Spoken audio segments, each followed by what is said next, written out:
I've never met anyone in my life with OCD who couldn't recover. I've never met somebody who I thought, yeah, no chance for them, or something's genetically different in their brain, there's no hope. It's never that. It's needing to shape their realizations, their observations, how they're viewing life, bit by bit by bit by bit, as a process that then comes together to shape that whole internal framework for the OCD recovery journey. And that's so key, that's so vital. But it takes time to see that, to really feel that, and to realize that. You can't just, these things don't just happen overnight. They're not what happens with us is we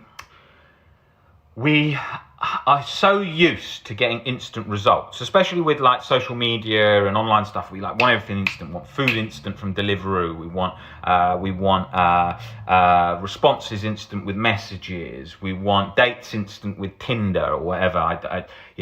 All these things that we think deliver.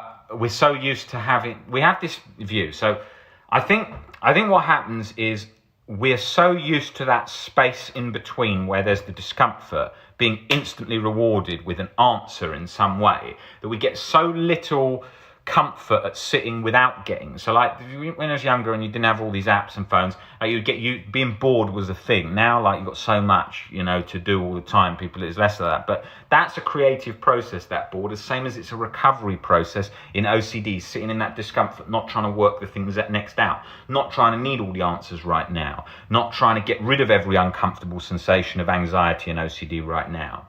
So as we're getting more and more comfortable in that position, that's shaping our reality differently, because we're learning to navigate and feel these different emotions and sensations. And that's again molding all that path towards recovery, bit by bit by bit by bit.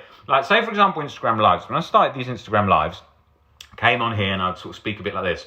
Okay, and then this OCD thing, yeah, you need to do that. And I obviously good at that point, because I wasn't starting Instagram Lives when I just started learning about OCD, so I had a good knowledge of OCD, but I couldn't put it into when you're doing Instagram Lives.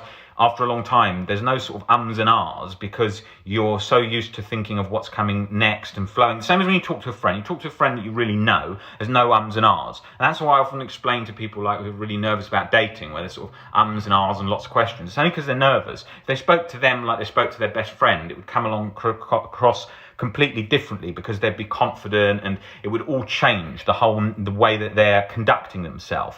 But the reason that doesn't happen with us is, what we do is, when we're on Instagram Live, is that when we're first doing them, we become nervous about how we know, it's being recorded, it's how it's being perceived. So because of that, we start trying to be extra cautious and extra controlled. And that's where the umming and ahhing comes from, because we're trying to control more and trying to have it all perfect. So that is key with the recovery journey, in terms of it's this internal fight, this internal, I need rid of this, I need an answer, I need to get this solved. If I can get all this solved and answered and fixed, then I'll be perfectly how I need. And there's a quote by Albert Einstein, which is sort of the thinking that got us into this problem isn't the same thinking that's going to get us out. We often think that we can sort of problem solve hard and fast to get out of the OCD cycle.